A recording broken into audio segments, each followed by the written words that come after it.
নমস্কাৰ এতিয়া বাতৰিলৈ আপোনাক স্বাগতম ষ্টুডিঅ'ত মই প্ৰাঞ্জল 1 ছেপ্টেম্বৰৰ পৰা চলাচল কৰিব বাছকে ধৰি বিভিন্ন যাত্ৰীবাহী বাহন ইতিমধ্যে ঘোষণা কৰিছে স্বয়ং মুখ্যমন্ত্ৰী হিমন্ত বিশ্ব শৰ্মাই কিন্তু ৰাজহুৱা পৰিবহণ পুনৰ মুকলি হোৱাৰ লগে লগে বিগত 6-7 মাহ ধৰি লোকচান আদায় কৰিবলৈ তৎপৰ হৈছে বাছ মালিকসকল আজি তেজপুৰত সদৌ অসম মটৰ পৰিবহণ সন্থাই 1 ছেপ্টেম্বৰৰ পৰা 50% ভাড়া বৃদ্ধি কৰাৰ সিদ্ধান্ত গ্ৰহণ কৰিছে এই সভাত অংশগ্ৰহণ কৰে 20খন জিলাৰ মালিক সন্থাই যদি সঁচাকৈয়ে 50% ভাড়া বৃদ্ধি কৰে তেনেহলে বাছ মালিকসকল লাভান্বিত হ'ব ঠিকই কিন্তু ভাড়া বৃদ্ধিৰ বুজাত কুঙা হ'ব সাধাৰণ ৰাইজ ইতিমধ্যে কৰোনা পৰিস্থিতিৰ বাবে অৰ্থনৈতিক কামিহাৰ ভাঙি পৰিছে ৰাজ্যৰ লাখ লাখ লোকৰ এনে পৰিস্থিতিত যদি 50% পৰ্যন্ত ভাড়া বৃদ্ধি ঘটায় তেনেহলে বহুতৰ বাবে দুঃসাধ্য হৈ পৰিব ৰাজহুৱা পৰিবহণ অৱশ্যে মটৰ পৰিবহণ সন্থাৰ সিদ্ধান্তক চৰকাৰে অনুমতি দিয়ে নে নিদিয়ে তাৰ ওপৰত নিৰ্ভৰ কৰিব ভাড়া বৃদ্ধিৰ প্ৰসংগ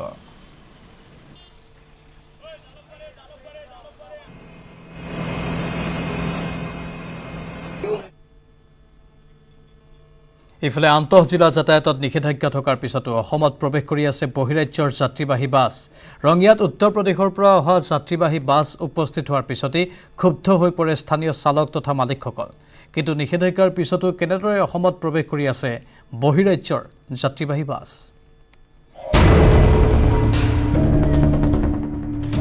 ৰাজ্যত চলি আছে বহিৰাজ্যৰ বাছ বন্ধ হৈছে আন্তঃজিলা যাতায়াত বিহাৰৰ পাছত উত্তৰ প্ৰদেশৰ যাত্ৰীবাহী বাছ ঠেলা হেঁচা কৰি যাত্ৰী কঢ়িওৱাৰ বাছ প্ৰৱেশ ৰঙিয়াত প্ৰতিক্ৰিয়া উত্তৰ প্ৰদেশৰ পৰা যাত্ৰী কঢ়িয়াই অনা বাছ ৰঙিয়াত প্ৰৱেশক কেন্দ্ৰ কৰি প্ৰতিক্ৰিয়া যাত্ৰীসকলৰ মাজত নাই কোনো সামাজিক ব্যৱধান ঠেলা হেঁচা কৰি কিশোৰী শিশুৰ লগতে পুৰুষ মহিলাৰ এক বৃহৎ দল প্ৰৱেশ বহিৰাজ্যৰ পৰা এনেদৰে নিত যাত্ৰীবাহী বাছ প্ৰৱেশৰ পাছত প্ৰতিক্ৰিয়াৰ সৃষ্টি হৈছে ৰঙিয়াত আন্তঃজিলা বন্ধ হৈ আছে বন্ধ হৈ থকাৰ পিছতো বাহিৰৰ গাড়ী ইউপিৰ পৰাই আমি ৰঙিয়াৰ পৰা নলবাৰীলৈকে যাব নোৱাৰোঁ কিন্তু ইউপিৰ পৰা গাড়ী আহি গুৱাহাটী কেনেকৈ সোমাব পাৰে কৰোনা মহামাৰী সংক্ৰমণৰ আশংকাত ৰাজ্যত বন্ধ হৈ আছে আন্তঃজিলা যাতায়াত বেচৰকাৰী বাছ চলাচল কৰাৰ দাবীত ৰাজ্যজুৰি চলি আছে প্ৰতিবাদ এনে সময়তে বহিৰাজ্যৰ পৰা বাছ প্ৰৱেশ কৰা কেন্দ্ৰ কৰি সৃষ্টি হৈছে তীব্ৰ প্ৰতিক্ৰিয়াৰ ৰাজ্যৰ বিভিন্ন ঠাই আৰক্ষীক মেনেজ কৰি বহিৰাজ্যৰ পৰা এনেদৰে বাছ প্ৰৱেশৰ অভিযোগ স্থানীয় বাছ চালক আৰু কৰ্মচাৰীৰ গাড়ী এতিয়া কৈছে চালকে কৈছে যে পইচা ৰাস্তা পইচা দিছোঁ পইচা দি কিনে আমি আহি আছোঁ গতিকে আমিও পইচা দিবলৈ যাব পাৰিম আমাক বিল কুটিয়ানৰ পৰা পঠাই দিয়ে বহিৰাজ্যৰ পৰা বাছ এনেদৰে প্ৰৱেশৰ তথ্য প্ৰথমে উন্মোচিত কৰিছিল বাছ চালক তথা লেখক ৰূপম দত্তই নিতৌ বহিৰাজ্যৰ বাছ প্ৰৱেশৰ বিষয়টোৱে চিন্তিত কৰি তুলিছে সকলোকে ৰঙিয়াৰ পৰা Inamul Islam news 18 Assam north east social মিডিয়াত তালিবানক সমৰ্থন কৰি গ্ৰেপ্তাৰ হোৱা মৌলানা ফজলুল কৰিম কাছিমিক দলৰ পৰা বহিষ্কাৰ কৰিলে এআইইউডিএফে ইছলামত উগ্ৰতাৰ কোনো স্থান নাই বুলি বহিষ্কৃত এআইইউডিএফ নেতাৰ লগতে আন 13 অভিযুক্তৰ বিৰুদ্ধে ৰাজ্যজুৰি উঠিছে এতিয়া ধিক্কাৰ ধ্বনি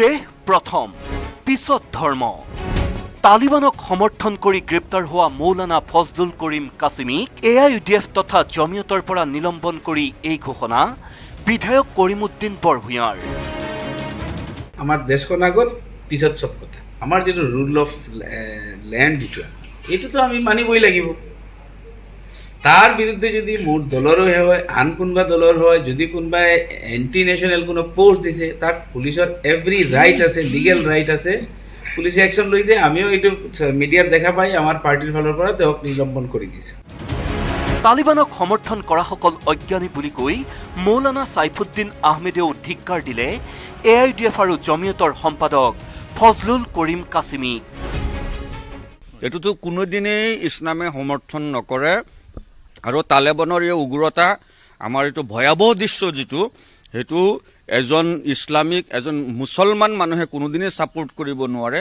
তেওঁলোকৰ জ্ঞানৰ আকলৰ পৰিধি একেবাৰে তাকৰ আৰু সেইকাৰণে তেওঁলোকেতো সমৰ্থন কৰিছে পূৰ্বৰে পৰা মৌলানা ফজলুল কৰিম কাছিমিৰ কাৰ্যকলাপ সন্দেহজনক আখ্যা গৰিয়া মৰিয়া দেশী জাতীয় পৰিষদৰ তেখেতৰ কাৰ্যকলাপ আমি আগৰ পৰাই সন্দেহৰ দৃষ্টিৰে চাইছিলোঁ তেওঁ বদৰুদ্দিন আজমলৰ ইউডিএফত সোমাইছে তেওঁ জমিয়তত আছে আৰু তেওঁৰ কাম কাজসমূহ আমি সদায় সন্দেহৰ দৃষ্টিৰে চাইছিলোঁ। এছামে আমাৰ মাজৰ পৰা গৈ অসমৰ খাই ভাৰতৰ খাই তালিবানৰ গুণ গাই আমি এই কথা কেতিয়াও আমি সহ্য নকৰোঁ। 14জন তালিবানী সমৰ্থকক গ্ৰেপ্তাৰ কৰা ঘটনাৰ প্ৰতিক্ৰিয়া প্ৰকাশ কৰি মুখ্যমন্ত্ৰী হিমন্ত বিশ্ব শৰ্মাই ক'লে, যোৱাকালি গোটেই দিনটোত প্ৰায় 14গৰাকীৰ ওপৰত তালিবান সমৰ্থকক আমি গ্ৰেপ্তাৰ কৰিছোঁ। অসমখন অপৰাধমুক্ত হ'ব লাগিব, গণতন্ত্ৰক আমি সন্মান কৰোঁ, কিন্তু হিংসা, দেশ আৰু চুৰি, ডকাইতি, ধৰ্ষণ এইবিলাক অসমত নোহোৱা হ'ব লাগিব। তাৰ কাৰণে আমি কাম কৰিছোঁ আৰু নিৰন্তৰভাৱে আমি কাম কৰি যাম। ৰাজ্যত তালিবানী সমৰ্থকৰ আবিৰ্ভাৱ অশনি সংকেত আখ্যা অখিল গগৈৰ। তালিবানৰ সমৰ্থনত পোষ্ট দি গ্ৰেপ্তাৰ হোৱা মৌলানা ফজলুল কৰিম কাছিমিয়ে AIUDFৰ এজেণ্ডা উন্মোচিত কৰা বুলি মন্তব্য অখিল গগৈৰ।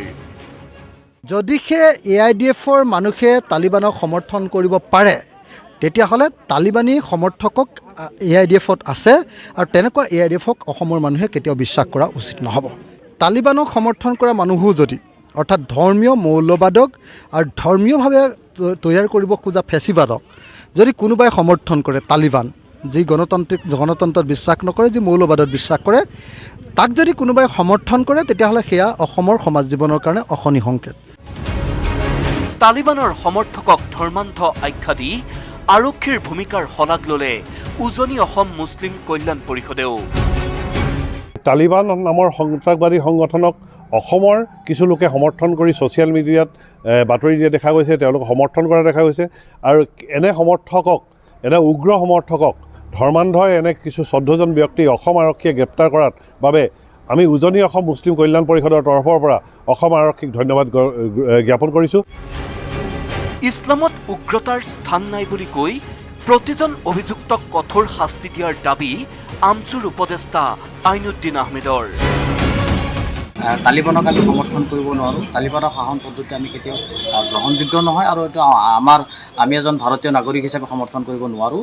আৰু তালিবান সংক্ৰান্ত যিসকলে সমৰ্থন কৰি পোষ্ট কৰি আছে, আমি তেখেতসকলক এটা আহ্বান জনাওঁ যে ভাৰতত থাকি এই ধৰণৰ পোষ্ট আপোনালোকে নকৰিব আৰু এই যিসকলে পোষ্ট কৰিছে তেওঁলোকৰ বিৰুদ্ধে চৰকাৰে কঠোৰতম ব্যৱস্থা গ্ৰহণ কৰক। তালিবানী সমৰ্থকক হয় তালিবানী শাস্তি দিয়ক, নহয় আফগানিস্তানলৈ খেদি পঠিওৱাৰ আহ্বান খুমটাইৰ বিধায়ক মৃণাল শইকীয়াৰ। যে তালিবান সমৰ্থন কৰে, তালিবানী শাস্তি। আজি আফগানিস্তানত কোনোবাই যদি সিহঁতৰ দেশক বিৰোধিতা কৰে, তেওঁলোকক কি শাস্তি হ'ব? বিহেদে হ'ব। তেওঁলোককো তেনেকুৱাই কৰিব লাগে, নহ'লে সিহঁতক আফগানিস্তানলৈ পঠাই দিব লাগে।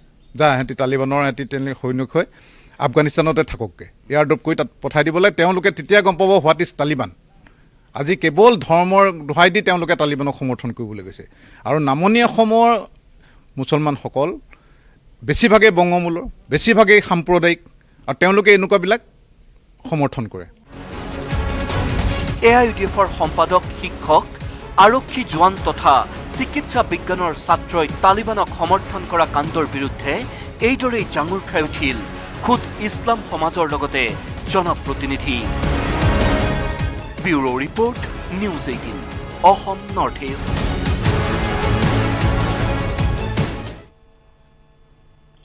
ৰক্তগৰ্ভ আফগানিস্তানত সম্প্ৰতি চৌপাশে কেৱল আতংক। এনে পৰিস্থিতিৰ মাজতেই তালিবানৰ সহ প্ৰতিষ্ঠাপক মোল্লা আব্দুল ঘানি ৱাৰাদাৰ শনিবাৰে উপস্থিত হয় কাবুলত। ইতিমধ্যে শনিবাৰৰ দিনা কাবুলত 7গৰাকীকৈ আফগান নাগৰিকক গুলীয়াই হত্যা কৰে তালিবানে।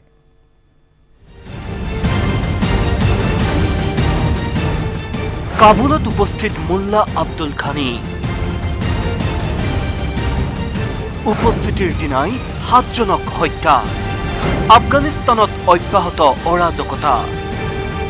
মৃত্যু উপত্যকা আফগানিস্তানত বীৰদৰ্পে আগমন ঘটিল জঘন্য সন্ত্ৰাসবাদী সংগঠন তালিবানৰ সহ প্ৰতিষ্ঠাপক মোল্লা আব্দুল ঘানি ৱাৰাদাৰ। 19জনৰ তেজেৰে ৰাঙলী কাবুলৰ ৰাজপথত দুৰ্ধৰ্ষ সন্ত্ৰাসবাদীজনে দিলে খোজ। চৌপাশে বন্দুকধাৰী ৰক্তপিপাসু তালিবানে ঘেৰি থকা কাবুলত ঘানিয়ে মিলিত হ'ব সগোত্ৰীয় সন্ত্ৰাসবাদী সংগঠনেৰে আলোচনাত। ঘানিয়েই হ'ব নেকি আফগানিস্তানৰ পৰৱৰ্তী ৰাষ্ট্ৰপতি? আনফালে আফগানিস্তানৰ এই দুৰ্যোগৰ সময়ত তালিবান সন্ত্ৰাসবাদীৰ ভাবুকিকো পৰোৱা নকৰি ভাৰতে আফগান নাগৰিকলৈ পাৰ্যমানে আগবঢ়াইছে সাহায্য। Thank you very much, Government of India, Narendra Modi ji, Ministry of External Affairs, Indian Air Forces, Puneet Singh Chandok, for lifting us from Kabul and saving my life. I, along with other Indian and Afghans, are on way to Delhi. দেওবাৰে আফগানিস্তানৰ পৰা ভাৰতলৈ আহিল কেইবাগৰাকীও ভাৰতীয় তথা আফগানিস্তানৰ ভয়াৰ্ত সাধাৰণ নাগৰিক।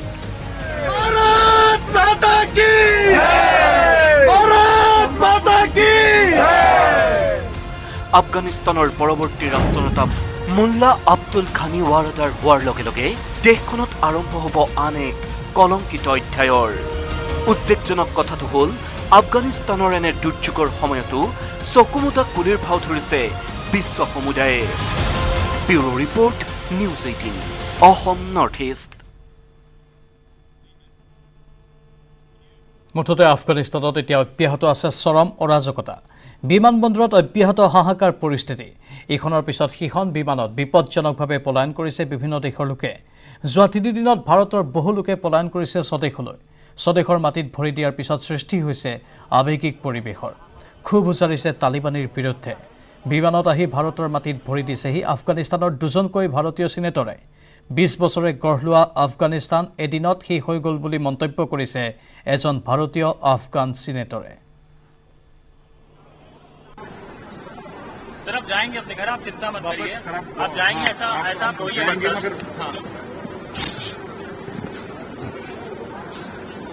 सर अफगानिस्तान के लिए कुछ दुआ इस समय अगर आप कहना चाहें तो क्या कहेंगे अफगानिस्तान के लिए? बस क्या करें, जो अफगानिस्तान में हमारे पीढ़ियों से रह रहे थे, इस तरह हालात जो एक हमने नहीं देखा तो जो आप देख रहे हैं उधर सब कुछ हमारे से एरिया सब कुछ खत्म हुआ। 20 साल जो गवर्नमेंट बनी थी सब कुछ खत्म है, उधर अब जीरो है। ইফালে তালিবানক সমৰ্থন জনাই AIUDF নেতা গ্ৰেপ্তাৰ হোৱা ঘটনাত অখিল গগৈয়ে প্ৰকাশ কৰিলে প্ৰতিক্ৰিয়া। এই কাণ্ডই AIUDFৰ স্বৰূপ উদঙালে বুলিও কটাক্ষ অখিল গগৈ। বিধায়ক হোৱাৰ পিছত টেঙানীত প্ৰথমবাৰ উপস্থিত হোৱা অখিল গগৈয়ে উভতি ধৰিলে কংগ্ৰেছৰ জ্যেষ্ঠ নেতা শৰদ বৰকটকীকো। 2021 নিৰ্বাচনত কংগ্ৰেছে ৰাইজৰ দলক বিশ্বাসঘাতকতা কৰাৰ অভিযোগ তুলি ৰাইজৰ দল কেতিয়াও বিশ্বাসঘাতক নহয় বুলিলে শিৱসাগৰৰ বিধায়কগৰাকীয়ে। আগবঢ়াইছোঁ সৰুপথাৰৰ পৰা দেৱাশিষ গৌতমৰ প্ৰতিবেদন।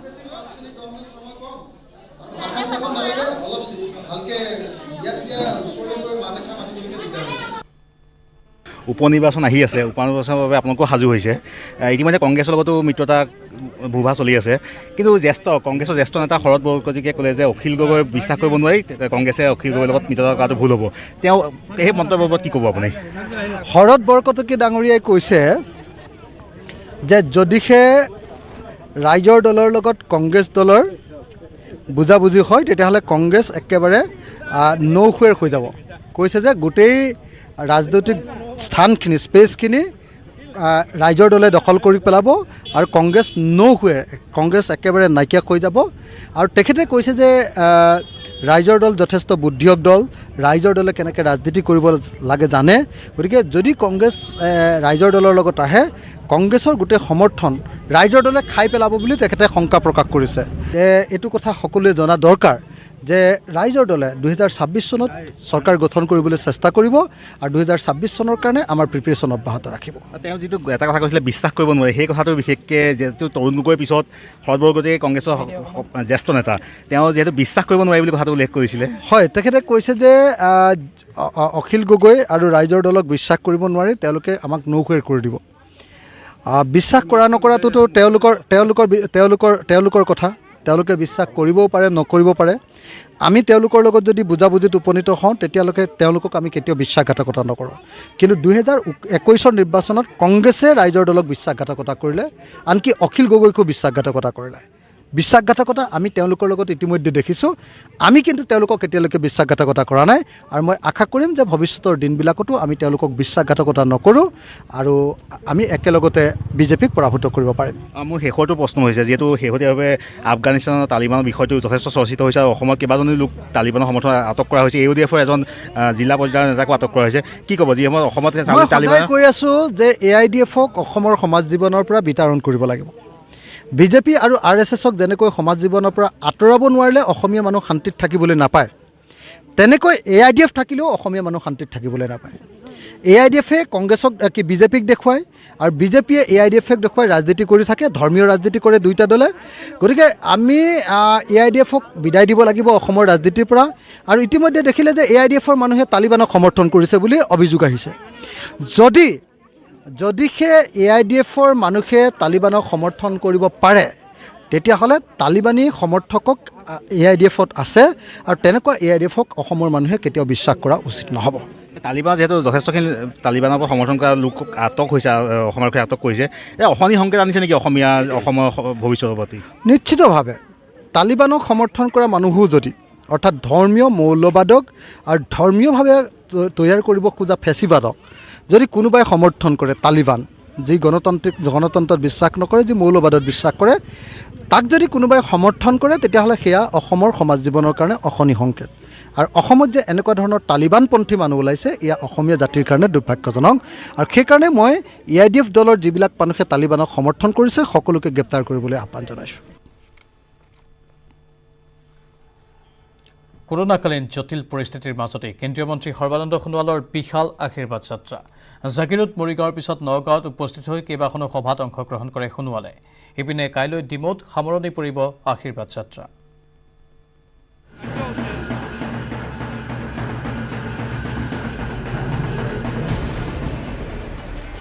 সৰ্বানন্দ সোণোৱালৰ আশীৰ্বাদ যাত্ৰাৰ দ্বিতীয়টো দিন। গুৱাহাটীৰ পৰা উজনিলৈ আশীৰ্বাদ যাত্ৰা। আশীৰ্বাদ যাত্ৰাত আশীষ ল'লে সোণোৱালে। শয্যাগত জ্যেষ্ঠ বিজেপি কৰ্মী পদ্ম কাকতিক সাক্ষাৎ।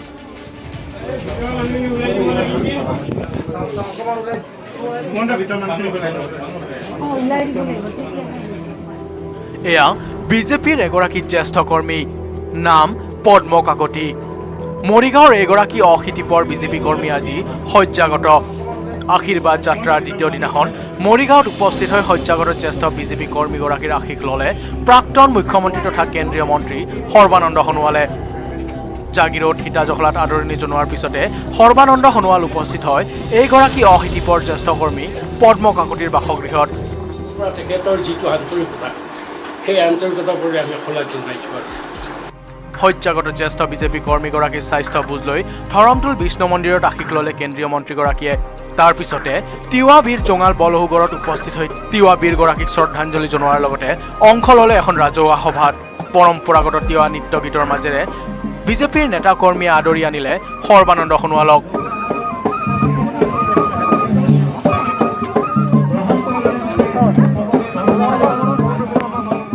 কেন্দ্ৰীয় মন্ত্ৰীগৰাকীৰ এই যাত্ৰাকালত সংগ দিয়ে কেইবাগৰাকীও মন্ত্ৰী সাংসদ তথা তিৱা স্বায়ত্তশাসিত পৰিষদৰ কৰ্মকৰ্তাই। মৰিগাঁৱৰ পিছত বটদ্ৰৱাত উপস্থিত হৈ গুৰুজনৰ আশীষ লৈ কেন্দ্ৰীয় মন্ত্ৰী সোণোৱালে বুজ ল'লে বটদ্ৰৱা প্ৰকল্পৰ অগ্ৰগতিৰ। আগন্তুক দিনত এই প্ৰকল্পৰ কাম সময়মতে সম্পূৰ্ণ হৈ উঠিব।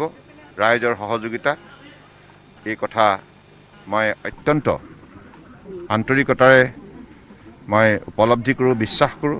গতিকে মই চৌদিশে বসবাস কৰা ৰাইজৰ সহযোগিতা বিচাৰিছোঁ। গুৱাহাটী, মৰিগাঁও, নগাঁৱত আশীৰ্বাদ যাত্ৰা কৰি নিশাটো যোৰহাটত কটাব সোণোৱালে। সোমবাৰ তথা অন্তিম দিনাখন যোৰহাট সংসদীয় সমষ্টিলৈ গৈ ডিমৌত সামৰণি পেলাব আশীৰ্বাদ যাত্ৰাৰ। তিনিদিনীয়া আশীৰ্বাদ যাত্ৰাৰ অন্তৰ পিছতে ডিব্ৰুগড়ৰ বাসগৃহলৈ ৰাওনা হ'ব সৰ্বানন্দ সোণোৱাল। উল্লেখ্য যে গুৱাহাটীৰ পৰা উজনি অভিমুখী আশীৰ্বাদ যাত্ৰা পথত বিভিন্ন স্থানত উষ্ম আদৰণি জনালে কেন্দ্ৰীয় মন্ত্ৰীগৰাকীক। মৰিগাঁৱৰ পৰা পৱনজ্যোতি ডেকা আৰু নগাঁৱৰ পৰা নীলোৎপল বৰাৰ সহযোগত bureau report, news 18 Assam north east. আৰু বাতৰি দেখোঁতে সময় হৈছে বাণিজ্যিক বিৰতিৰ। चल शुरू हो जा माय टर्न कर दे सब कुछ much on track. Strong है माइथन, flexible है माइथन, बड़ा समझदार নিৰ্মাণৰ মানদণ্ড माइथन।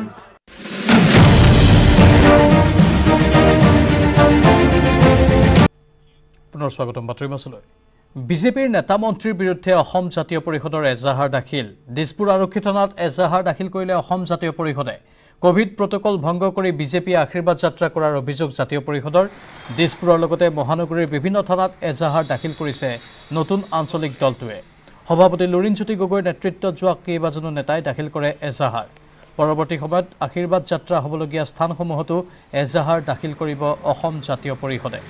উল্লেখযোগ্য যে কেন্দ্ৰীয় মন্ত্ৰী সৰ্বানন্দ সোণোৱাল, মুখ্যমন্ত্ৰী হিমন্ত বিশ্ব শৰ্মা, ৰামেশ্বৰ তেলী, কামাখ্যা প্ৰসাদ দাসা, তপন কুমাৰ গগৈ, দিলীপ শইকীয়া, পল্লৱ লোচন দাস, কুইন ওজা, বিমল বৰা, যোগেন মোহন, ভৱেশ কলিতা আৰু কামৰূপ মহানগৰ জিলা উপায়ুক্ত বিশ্বজিৎ পেগুৰ বিৰুদ্ধে গোচৰ তৰিছে অসম জাতীয় পৰিষদে। আমাৰ অসম জাতীয় পৰিষদৰ প্ৰশ্নটো হ'ল যে কোভিড প্ৰটকল বোলা যিটো নিয়ম সেইটো কেৱল ৰাইজৰ কাৰণে নেকি, সাধাৰণ মানুহৰ কাৰণে নেকি? চৰকাৰী পক্ষত বহি থাকিলে, শাসক পক্ষত বহি থাকিলে, চৰকাৰী পদত বহি থাকিলে কোভিড প্ৰটকল মেইনটেইন কৰিব নালাগে নেকি? তেখেতসকলৰ কাৰণে নহয় নেকি? এই প্ৰশ্ন আমি আজি কোভিড নীতি নিয়ম উলংঘা কৰি বিজেপিয়ে অনুষ্ঠিত কৰিছে ইখনৰ পিছত সিখন সভাৰ লগতে আশীৰ্বাদ যাত্ৰা। এই সন্দৰ্ভত বিভিন্ন মহলত প্ৰতিক্ৰিয়াৰ সৃষ্টি হোৱাৰ সময়তেই চাফাই গালে বিজেপিৰ ৰাজ্যিক সভাপতি ভৱেশ কলিতাই। কোভিড নীতি নিয়ম পালন নকৰা হ'লে হাজাৰ হাজাৰ মানুহৰ সমাগম হ'লহেঁতেন বুলি মন্তব্য কৰে কলিতাই। মাস্ক পৰিধান কৰি বিজেপিয়ে কাৰ্যসূচী ৰূপায়ণ কৰিছে বুলি সাংবাদিকৰ আগত ব্যক্ত কৰে ভৱেশ কলিতাই। আৰু তেওঁ ওলোটাই মাস্ক নিপিন্ধাৰ বাবে সাংবাদিককহে কটাক্ষ কৰে। বিৰোধীয়ে নিৰ্বাচনত পৰাজিত হোৱাৰ পিছত কোনো কাম নোহোৱাৰ বাবে বিভিন্ন অভিযোগ উত্থাপন কৰি আহিছে বুলি তাচ্ছিল্যসূচক মন্তব্য কৰে ৰাজ্যিক বিজেপিৰ সভাপতিগৰাকীয়ে।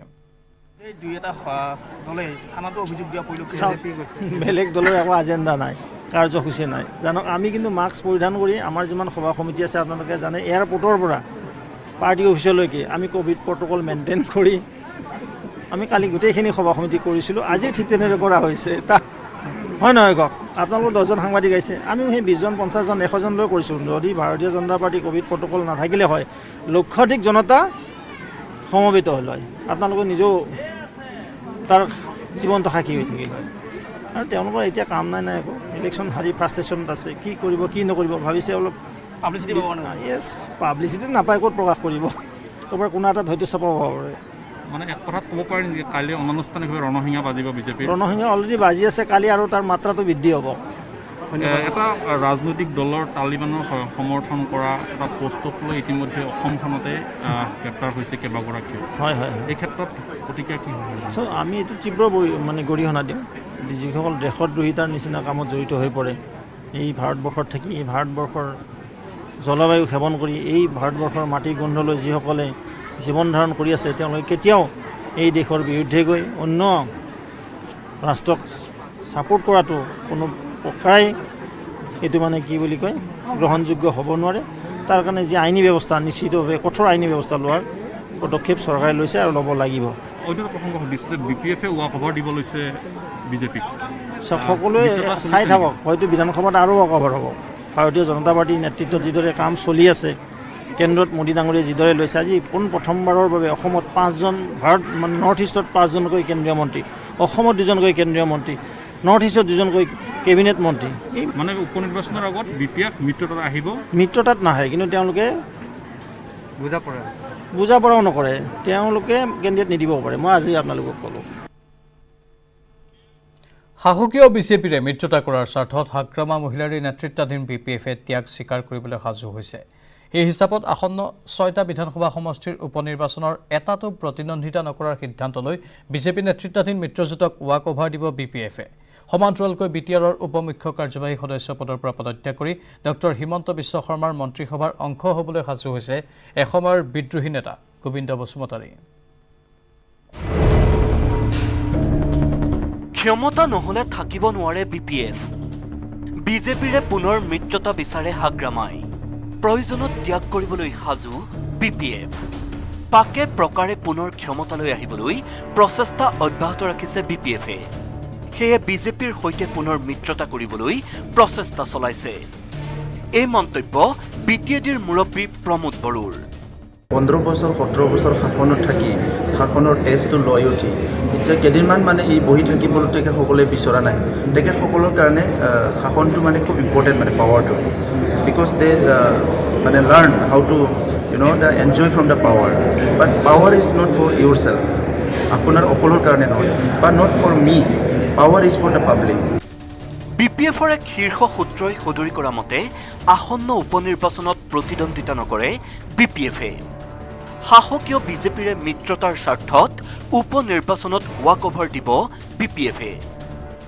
মানে উপনিৰ্বাচনৰ আগত BPF মিত্ৰতাত আহিব? মিত্ৰতাত নাহে, কিন্তু তেওঁলোকে বুজা পৰাও নকৰে।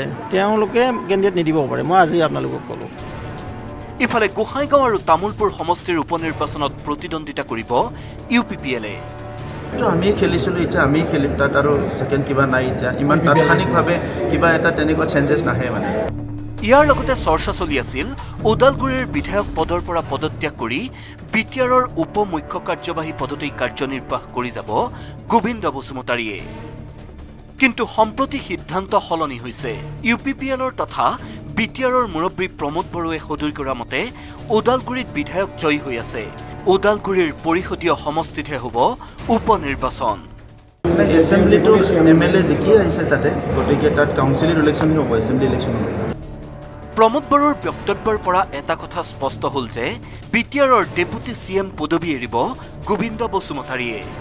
ইয়াৰ বিপৰীতে হিমন্ত বিশ্ব শৰ্মাৰ মন্ত্ৰীসভাত স্থান পাই সংস্থাপিত হ'বলৈ আগবাঢ়িছে এসময়ৰ বিদ্ৰোহী নেতা গোবিন্দ বসুমতাৰীয়ে।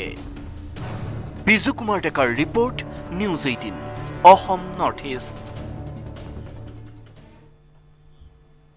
আৰু ইয়াৰ মাজতে ক্ষমতাই মূৰত ধৰিছে একাংশ বিজেপি নেতাৰ। কৰ্তব্যৰত আৰক্ষীক ইউনিফৰ্মত খামুচি ধৰি প্ৰহাৰ কৰাৰ চেষ্টা। ট্ৰেফিক আইন অমান্য কৰা 2 যুৱক আৰক্ষীৰ জালত পৰিল।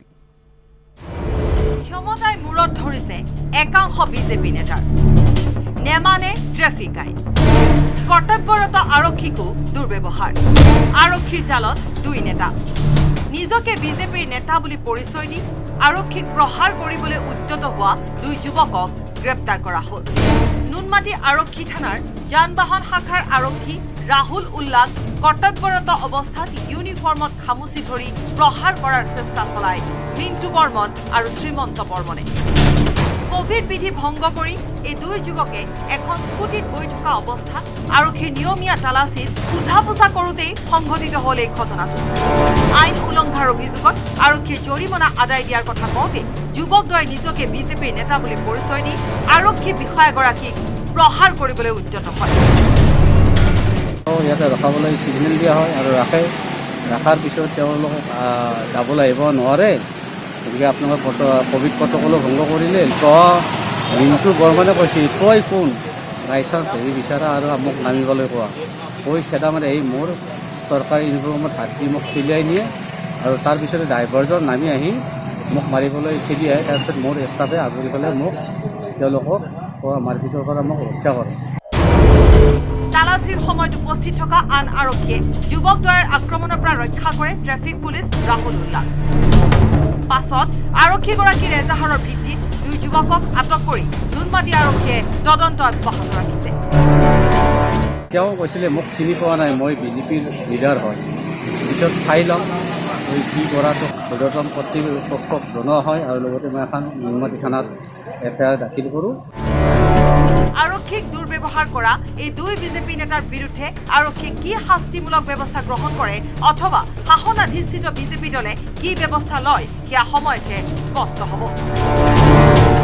নুনমাটিৰ পৰা অজয় বৰ্মনৰ report, news 18 Assam north east. আৰু বাতৰি দেখিলে সময় হৈছে বাণিজ্যিক বিৰতিৰ। चल शुरू हो जा my turn कर दे सब कुछ on track strong है my turn flexible है my turn बड़ा समझदार নিৰ্মাণৰ মানদণ্ড my turn।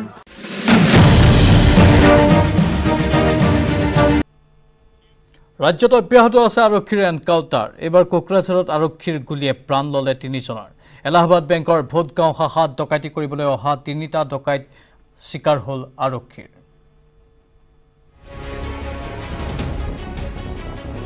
কোকৰাঝাৰত আৰক্ষীৰ এনকাউণ্টাৰ আৰক্ষীৰ গুলীত নিহত 3 দুৰ্ধৰ্ষ ডকাইত বেংক ডকাইতি কৰিবলৈ আহোঁতে এনকাউণ্টাৰত নিহত হোৱাৰ সন্দেহ সিৰাজউদ্দৌলা শ্বেখ মনিৰুল হুছেইন আৰু আনিনুল শ্বেখ কোকৰাঝাৰৰ ভোটগাঁৱৰ ঘটনা এয়া শনিবাৰে নিশা 11 বজাৰ পৰা আৰক্ষীয়ে বেহু ৰচিছিল এলাহাবাদ বেংকৰ শাখাত বেংকৰ নিৰাপত্তাৰ দায়িত্বত থকা নিৰাপত্তাৰক্ষীক লাইট নুমুৱাবলৈ কৈ শাখাটোৰ চাৰিওফালৰ পৰা ঘেৰি লৈছিল আৰক্ষীয়ে ৰাতি মানে 11:40 মানত মানে মই টোপনিৰ পৰা উঠিছোঁ বাহিৰৰ লাইটটো অফ আছিলে অফ থাকাত মই মানে উঠি পেলাই সাৰ পাই পেলাই আহি চুইচটো অন কৰি দিছোঁ তাৰপিছত ইয়াৰ পৰা মানে পুলিচ ড্ৰেছ পিন্ধা এজনে মোক কৈছে লাইট অফ কৰ শনিবাৰে নিশা 11:40 আৰক্ষীৰ অভিযান আৰম্ভ হোৱাৰ পিছতেই দেওবাৰে পুৱতি নিশা 1:15 চিঞৰ বাখৰ শুনিছিল নিৰাপত্তাৰক্ষীয়ে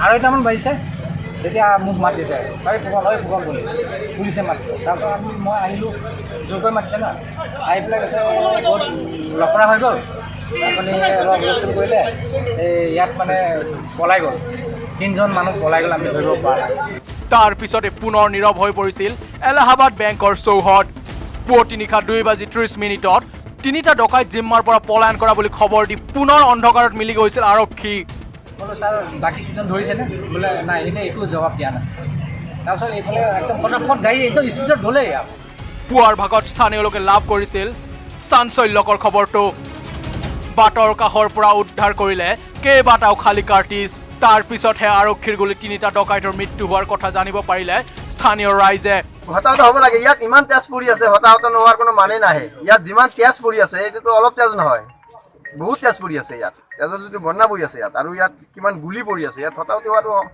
তেনেই মানে এলাহাবাদ বেংকটো ক'ত আছে ইয়াৰ পৰা এইটো চিয়াংমাৰী অঞ্চল হয় আমাৰ এইটো চিয়াংমাৰী তিনিআলি হয় ইয়াৰ পৰা 0.5 কিলোমিটাৰ দূৰত এলাহাবাদ বেংক আৰক্ষীৰ গুলীয়ে থকা হৰকা কৰা সিৰাজউদ্দৌলা শ্বেখ মনিৰুল হুছেইন আৰু আনিনুল শ্বেখৰ মৃতদেহ মৰণোত্তৰ পৰীক্ষাৰ বাবে প্ৰেৰণ কৰি আৰক্ষীয়ে অব্যাহত ৰাখিছে তদন্ত এলাহাবাদ বেংকৰ ভোটগাঁও শাখাত ডকাইতিৰ পৰিকল্পনা কৰা দলটোত আৰু কোনোবা লোক জড়িত আছে নেকি তাৰে অনুসন্ধান কৰিছে কোকৰাঝাৰ আৰক্ষীয়ে আনফালে পুৱতি নিশাৰ এই এনকাউণ্টাৰৰ ঘটনাই অঞ্চলটোত সৃষ্টি কৰিছে ৰহস্যৰ কোকৰাঝাৰৰ পৰা সুৰজ বসুমতাৰীৰ report news 18 Assam north east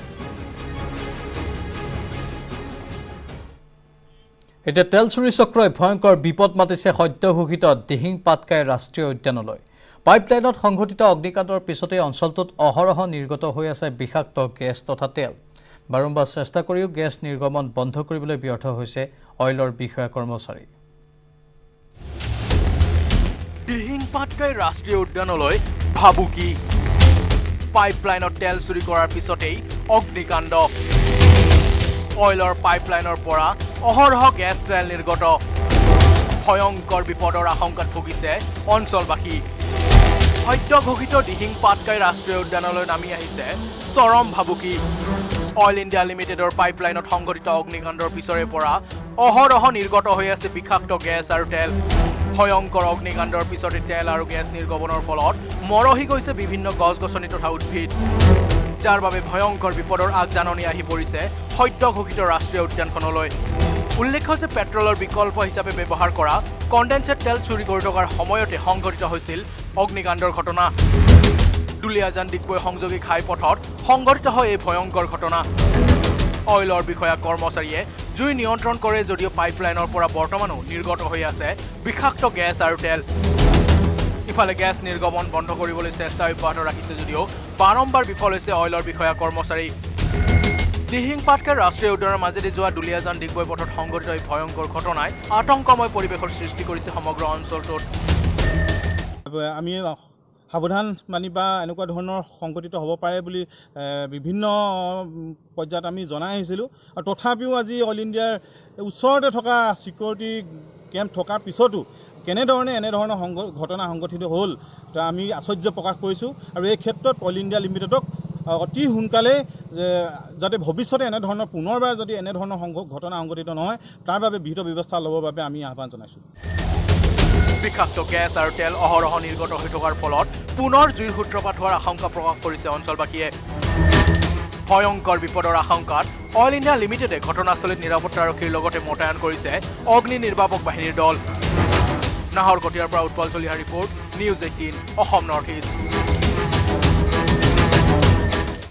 এবাৰ কলিয়াবৰত অভিযন্তাক ধমক দিলে স্বাস্থ্যমন্ত্ৰী কেশৱ মহন্তই। ফোনযোগে অভিযন্তা অমৰজ্যোতি মেধিক ধমক দিলে মন্ত্ৰীগৰাকীয়ে। জহলাবধাত নিৰ্মীয়মান মহকুমা চিকিৎসালয়ৰ খেলিমেলি দেখি খঙত অগ্নিশৰ্মা হৈ পৰে মন্ত্ৰীগৰাকী। নিৰ্মীয়মান মহকুমা চিকিৎসালয়খনত এটা গৃহ যি স্থানত নিৰ্মাণ কৰিবলৈ কোৱা হৈছিল সেই স্থানত নিৰ্মাণ নকৰাত ক্ষুব্ধ হৈ পৰে মন্ত্ৰী কেশৱ মহন্ত। ছাডেন ভিজিটৰ সময়ত অনুপস্থিত বিভাগীয় অভিযন্তাগৰাকীক ফোনযোগে ধমক দিয়ে স্বাস্থ্যমন্ত্ৰীয়ে। বনাবলৈ হাক দিছিলোঁ, কিয় বনালে ইয়াত? ইনচিলেটৰ মই আগৰবাৰ আহোঁতে বনাবলৈ হাক দিছিলোঁ, কিয় বনালে সেই উত্তৰটো দিয়ক, অন্য কথা নক'ব। কিয় বনালে? আগতে পিছতে নহয়, মই আহোঁতে বনাবলৈ বন্ধ কৰিছিলোঁ, আপুনি কিয় বনালে? কিয় বনালে? থাকিবলৈ মন আছেনে নাই? থাকিবলৈ মন আছে ইয়াত? ধেমালি পাইছে মোৰ লগত? আপুনি আজি ঘৰত মানে হেৰি কৰক, ইয়াৰ পৰা আঁতৰক, অন্য কথা নক'ব।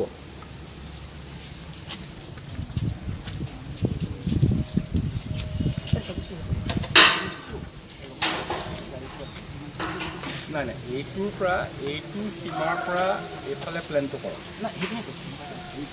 প্লেনটো কৰক, মই বেলেগত গৈছোঁ, দেখিছোঁ নহয়। এবাৰ কৰিমগঞ্জত 2 কোটি টকাৰ ড্ৰাগছ জব্দ হৈছে। এখন ট্ৰাকৰ পৰা জব্দ 40,000 বটল কাপ চিৰাপ। গুৱাহাটীৰ পৰা অহা ট্ৰাকখনৰ নম্বৰ WB11F0650। আগৰতলালৈ যোৱা ট্ৰাকখনত আছিল 250 কাৰ্টন কাপ চিৰাপ। গোপন সূত্ৰৰ পৰা পোৱা খবৰ অনুসৰি চৰাইবাৰী আৰক্ষীয়ে এই অভিযান চলায়। আগৰতলাৰ পৰা কাপ চিৰাপখিনি বাংলাদেশলৈ নিয়াৰ চক্ৰান্ত কৰিছিল সৰবৰাহকাৰীয়ে। 2 কোটি টকাৰ কাপ চিৰাপ সৰবৰাহ কৰা ট্ৰাকৰ চালকক গ্ৰেপ্তাৰ কৰিছে আৰক্ষীয়ে। ট্ৰাক চালকজনৰ নাম বাবলু পাণ্ডে। ড্ৰাগছ মাফিয়াৰ সন্ধানত বাবলু পাণ্ডেক মাৰাথন জেৰা চলাইছে আৰক্ষীয়ে।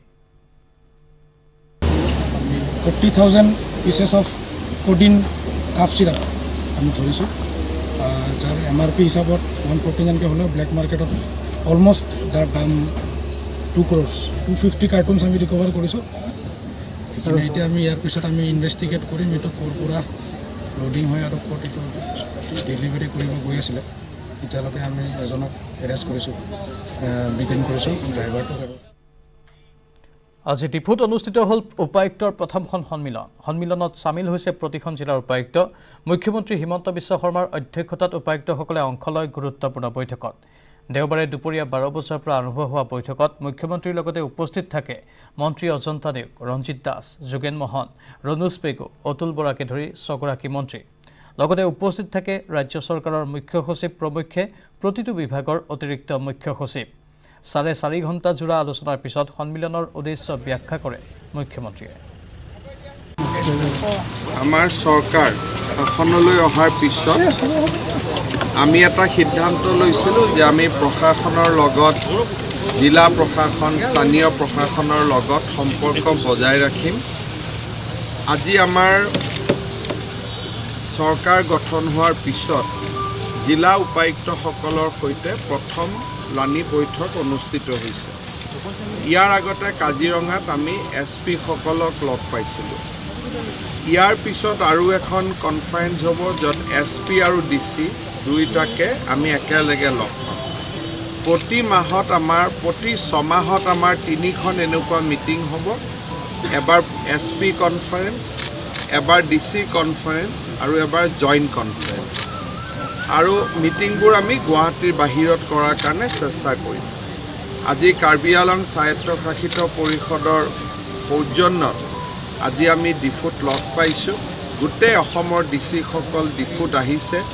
ইয়াত একেলগে আমি অহাকালি ৰাতিলৈকে কটাম। অসমৰ উন্নয়নমূলক আঁচনিখিনি আলোচনা কৰিম। মোৰ মন্ত্ৰীসভাৰ সতীৰ্থসকলো ইয়াত আছে। আজি দিল্লীৰ পৰাও জল জীৱন মিছনৰ মিছন ডিৰেক্টৰ আহিছিল, তেখেতে প্ৰেজেণ্টেশ্যন দিলে। এই ফৰামখন আমি যিমান পাৰোঁ আমি ইউটিলাইজ কৰি গৈ থাকিম। আৰু বাতৰি শেষ অংশলৈ যোৱাৰ পূৰ্বে পুনৰ সময় হৈছে বাণিজ্যিক বিৰতিৰ।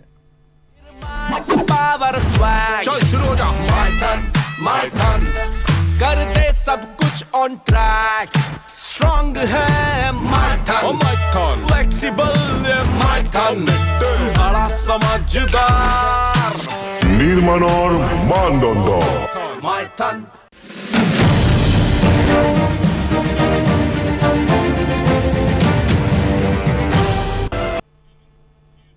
অৱশেষত ঘাটমাউৰা 2 সন্তানৰ পোহপালৰ দায়িত্ব ল'লে সমাজ কল্যাণ বিভাগে। কৰোনাত আক্ৰান্ত হৈ মাতৃৰ বিয়োগৰ পাছতেই নিথৰুৱা হৈছিল মেৰাপানীৰ 2 কিশোৰী। নিউজ 18 অসম নৰ্থ ইষ্টত এই বাতৰি সম্প্ৰচাৰৰ পাছতেই সমাজ কল্যাণ বিভাগৰ মন্ত্ৰী অজন্তা নেওগে লয় এই তৎপৰতা।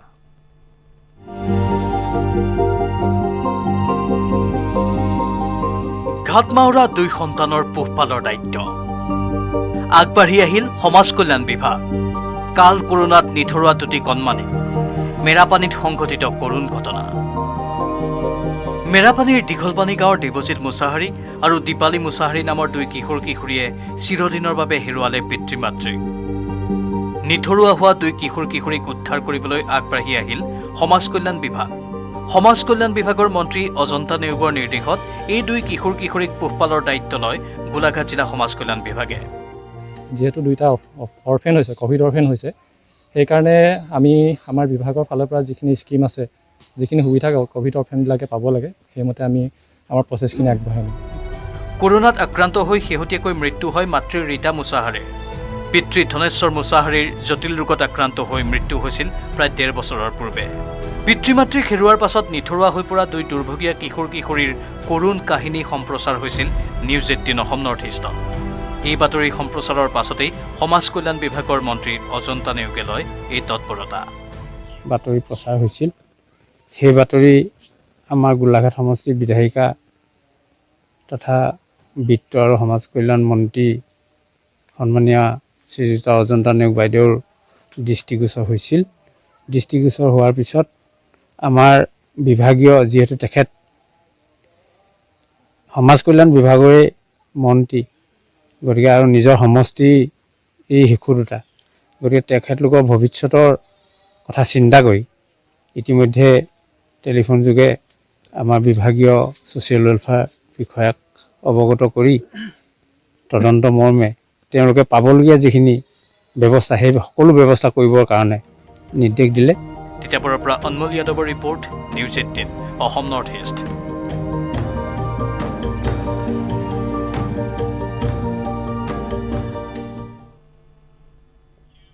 8 দিনৰ পিছত সৰুপথাৰ আৰক্ষীৰ জালত পৰিল পেট্ৰল পাম্পত লুটপাট চলোৱা 5টা ডকাইত। চিচিটিভিত বন্দী হোৱা দৃশ্যৰ আঁত ধৰি পিষ্টল আৰু সক্ৰিয় গুলীৰ সৈতে আৰক্ষীয়ে গ্ৰেপ্তাৰ কৰিলে 2 লাখ টকা লুটি দিয়া সেই ডকাইতকেইটাক। আৰক্ষীৰ জালত সৰুপথাৰৰ পেট্ৰল পাম্পত লুটপাট চলোৱা 5টা ডকাইত। 13 আগষ্টৰ সন্ধিয়া সংঘটিত হৈছিল ডকাইতি কাণ্ড। স্বাধীনতা দিৱসৰ প্ৰাকক্ষণত আৰক্ষীয়ে কটকটীয়া নিৰাপত্তা বেষ্টনী গঢ়ি তোলাৰ মাজতে সৰুপথাৰৰ ইকৰাণীৰ শ্যাম ছাৰ্ভিচ ষ্টেচনত প্ৰৱেশ কৰিছিল ডকাইতৰ দল। নম্বৰ প্লেট নথকা 2খন বাইকেৰে অহা ডকাইতে পিষ্টল দেখুৱাই লুটি নিছিল 2 লাখৰো অধিক ধন। চিচিটিভিত বন্দী হৈছিল ডকাইতি কাণ্ডৰ দৃশ্য। সেই দৃশ্যৰ আধাৰত তদন্ত চলোৱা আৰক্ষীয়ে 8 দিনৰ পিছত লাভ কৰিলে সফলতা। পিষ্টল আৰু সক্ৰিয় গুলীৰ সৈতে গ্ৰেপ্তাৰ কৰিলে ৰূপম খাকলাৰী, নৱ বড়ো, ৰাকেশ ইণ্টি, কেন টেৰাং আৰু কমল ৰাজবংশী। চিচিটিভি ফুটেজত আমি পাইছিলোঁ 3জনৰ ফটো পাইছিলোঁ। তাৰ 3জনৰ ভিতৰত 2জন আমি এতিয়া কৰায়ত্ব কৰিলোঁ। তাৰ লগতে তেওঁলোকক সোধা পোছা কৰি তেওঁলোকৰ লগত ইনভলভ থকা আৰু 2জন কৰায়ত্ব কৰিলোঁ। তেওঁলোকে গোটেই ডকাইতি কাণ্ড আচলতে কাৰণ 5জনতকৈ বেছি জড়িত আছে। সৰুপথাৰৰ মাজগাঁৱত ঘৰ ৰূপম খাকলাৰীৰ, নৱ বড়োৰ ঘৰ জয়পথাৰত, বোকাজানৰ ৰাকেশ ইণ্টি, বোকাজানৰে কেন টেৰাং আৰু মানজাৰ কমল ৰাজবংশী। লকডাউনে জুৰুলা কৰা ব্যৱসায়িক টাৰ্গেট কৰিবলৈ লগ লাগিছিল এই 5 ডকাইত। ডকাইতকেইটাক গ্ৰেপ্তাৰ কৰি আৰক্ষীয়ে জব্দ কৰিছে .32 পিষ্টল আৰু 10টা সক্ৰিয় গুলী।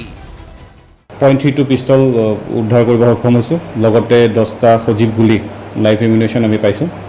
আৰু মুঠতে এতিয়া 4জন কৰায়ত্ব কৰা হ'ল আৰু ভালকৈ সোধা পোছা কৰিব লাগিব, কিন্তু বৰ্তমানলৈকে আৰু এজন ইনভলভ আছে, তেওঁ বৰ্তমান পলাই আছে, কিন্তু তেওঁকো সোনকালে আমি কৰায়ত্ব কৰিব সক্ষম হ'ব বুলি আমি আশা কৰিছোঁ। ফুট গধূলিতে 2 লাখ টকা লুটি নিয়া এই ডকাইতৰ দলটোক অধিক তথ্যৰ সন্ধানত জেৰা চলাইছে আৰক্ষীয়ে। সৰু পথাৰৰ পৰা দেৱাশিষ গৌতমৰ report, news 18 Assam north east.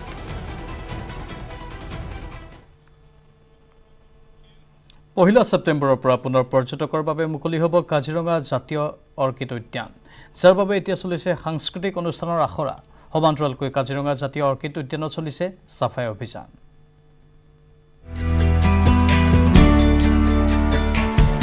মুকলি হ'ব কাজিৰঙা জাতীয় অৰ্কিড উদ্যান। পহিলা ছেপ্টেম্বৰত হ'ব পৰ্যটকৰ বাবে মুকলি। চলিছে চাফাই অভিযান। অব্যাহত আছে সাংস্কৃতিক অনুষ্ঠানৰ আখৰা।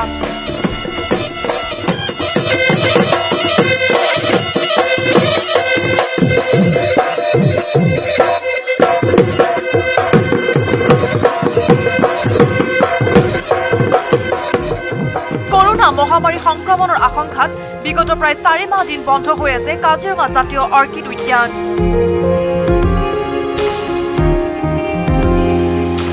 পৰ্যটকক আদৰিবলৈ সাজু হৈছে কাজিৰঙা জাতীয় অৰ্কিড আৰু জৈৱ বৈচিত্ৰ্য উদ্যানৰ কৰ্মকৰ্তাসকল। উদ্যানৰ প্ৰতিটো আচবাব চাফ চিকুণ কৰাৰ লগতে পূৰ্ণগতিত চলিছে সাংস্কৃতিক অনুষ্ঠানৰ আখৰা। বিহু নৃত্যৰ আখৰাত ব্যস্ত এদল যুৱক যুৱতী।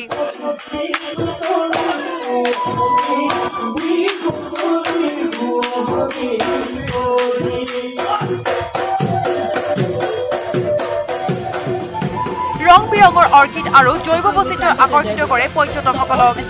এইসমূহ অৰ্কিডৰ উপৰিও উদ্যানখনত বিহু নৃত্য, বড়ো, ৰাভা, কাৰ্বি আদি জনগোষ্ঠীৰ পৰম্পৰাগত সাংস্কৃতিক অনুষ্ঠানে আকৰ্ষিত কৰে পৰ্যটকসকলক।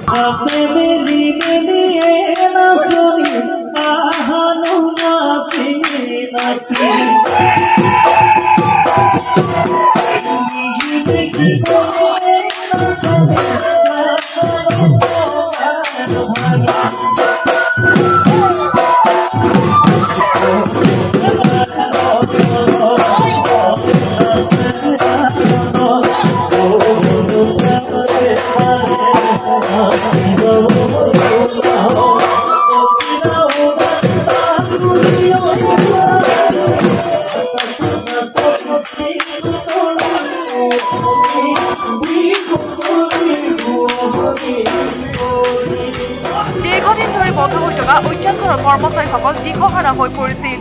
শেহতীয়াকৈ 1 ছেপ্টেম্বৰৰ পৰা মুকলি কৰাৰ সিদ্ধান্ত লোৱাৰ পাছতে পুনৰ মুখত হাঁহি বিৰিঙিছে কৰ্মচাৰীসকলৰ।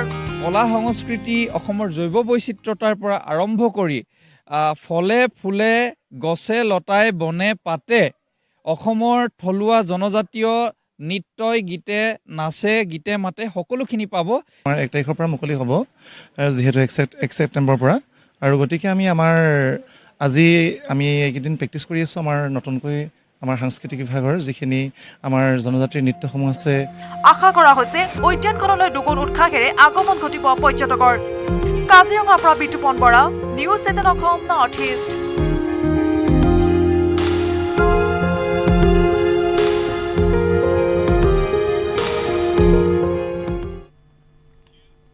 উত্তৰ পূৰ্বাঞ্চলৰ প্ৰথমগৰাকী মহিলা অৰ্জুন বঁটা বিজয়ী মনালিছা বৰুৱা মেহতা। লাভলিনাক অভিনন্দন জনোৱা মনালিছাই অসমত স্থাপন কৰিব বিচাৰে এখন টেবুল টেনিছ একাডেমি।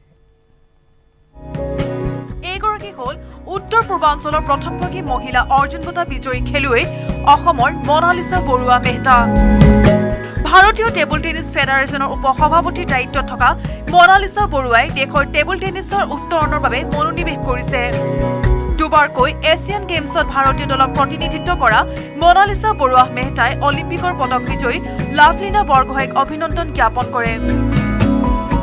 খুব ভাল লাগিছে কাৰণ মই যেতিয়া 87ত মোৰ এনাউন্স হৈছিল আৰু এতিয়া 2021 আৰু যোনটো 2020 টকিঅ' অলিম্পিক্সত লাভলিনাই কৰিলে ফাৰ্ষ্ট টাইম গৈ পেলাই আৰু ব্ৰঞ্জ মেডেল এইটো মানে not a joke it's a history by itself সকলোৱে আমি লাভলিনাৰ খেলা আমি চবেই চাই আছোঁ আৰু এইটো খুব ভাল লাগিছে যে তাই ইমান ডিটাৰমিনেশ্যন ইমান ফ'কাছত খেলি আছে মই ভাবোঁ তাই যদি এনেকৈ আৰু খেলে ভালকৈ ফ'কাছ থাকি আৰু আগবাঢ়িব দেশৰ টেবুল টেনিছৰ উত্তৰণৰ বাবে য'ত পূৰ্ণষ্টিৰ চেষ্টা চলাই থকা মনালিছা বৰুৱা মেহতা আছে টাৰ্টেক অলিম্পিক পডিয়াম আঁচনিৰ নিৰ্বাচক হিচাপেও মনালিছা বৰুৱাই অসমৰ পৰা অধিক খেলুৱৈ আন্তঃৰাষ্ট্ৰীয় পৰ্যায়ত সফলতা অৰ্জন কৰাটো বিচাৰে দেশৰ খেলুৱৈয়ে এইবাৰ অলিম্পিকত সৰ্বকালৰ শ্ৰেষ্ঠ প্ৰদৰ্শন দাঙি ধৰাত সন্তোষ প্ৰকাশ কৰে অৰ্জুন মনালিছা বৰুৱা মেহতাই আমাৰ খেলুৱৈখিনিক কোচ লাগে মানে পাৰ্টনাৰ লাগে খেলিবলৈ সব তেওঁলোকে সহযোগিতা দি আছে আৰু এই গভৰ্ণমেণ্টৰ সেইকাৰণে মই মানে খুব কৃতজ্ঞ আৰু মানে গৌৰৱ অনুভৱ কৰিছোঁ ক'বলৈ যে এই ইমান ধুনীয়াকৈ চেনেলটো লৈ গৈ আছে আমাৰ প্লেয়াৰ্ছবিলাক আগবাঢ়ি গৈ আছে আজি হকীত ইমান বছৰৰ মূৰত আকৌ ইমান ধুনীয়া খেলিছে প্লাছ চাব গ'লে অভাৰঅল আমাৰ পাৰফৰ্মেঞ্চ এইবাৰ চবতকৈ বেছি মেডেল পাইছে ৰাজ্য চৰকাৰে বিচাৰিলে মনালিছা বৰুৱাই গুৱাহাটীত টেবুল টেনিছৰ একাডেমী স্থাপনৰ বাবে আগ্ৰহী বুলি নিউজ 18ক জনায় বিপুল বৰ্মনৰ report news 18 Assam north east